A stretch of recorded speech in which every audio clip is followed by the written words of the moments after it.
Hello viewer समस्त को आउ एक नुआ वीडियो को स्वागत। देखंतु बंधु माने आज गोटे खुशी खबर जो माने एनआईओएस डीएलईडी करथिले एनआईएस डीएलईडी सिटी से ही मानक पई गोटे नुआ आज गोटे नुआ खुशी खबर जे सेमानकर जो रिव्यू पिटिशन कोर्ट रे आज सुनानी हला ताहा मो ए वीडियो रे जणाउछि जे आपण माने 80% देखंतु 80% जीतबार चांस हाथ को पळै आसीछि आउ बाकी रहला 20% खूब शीघ्र आपण को केबे ना डिसेंबर 10 तारिख दिन सुनानी हबो आउ समस्ते जितिबे निहाती जितिबे तेणु आपण माने समस्ते खुशी होंतु निहाती आपण माने ए केस विन करिवे एवं जो माने चाकरी आशाई जो माने जूनियर टीचर पे आग्रही आउ जो माने सिलेक्ट हे सारगंती से माने निहाती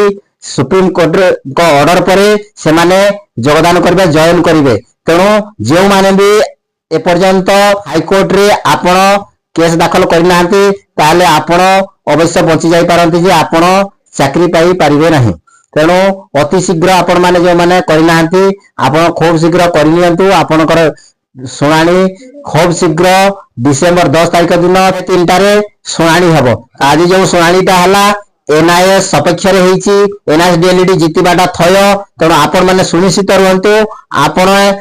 आपण आगो को जदी चाकरी करबा को चाहछथि जूनियर टीचर टी हेबा को चाहछथि नाते वीडियो को लाइक टे कर दियंतु एवं वीडियो को समस्त पाख को शेयर कर दियंतु। आपण मानको ए अपडेट टी भल लागिछि निश्चिंत कमेंट बॉक्स रे कमेंट करंतु। देखंतु बंधु माने बहुत दिनर अपेक्षार अंत घटिछि सुप्रीम कोर्ट जो ऑर्डर टी देइथिले जे एनआईएस इनवैलिड हे गला बोली सेही ऑर्डर को पुणे पुनर्विचार कर जाउछि एवं पुनर्विचार पर आपण को सपेक्ष रे रिजल्ट आसुछि तेणु आपण माने सुनिश्चित रहंतु आपण खूब शीघ्र ए केस विन करिवे एवं आपण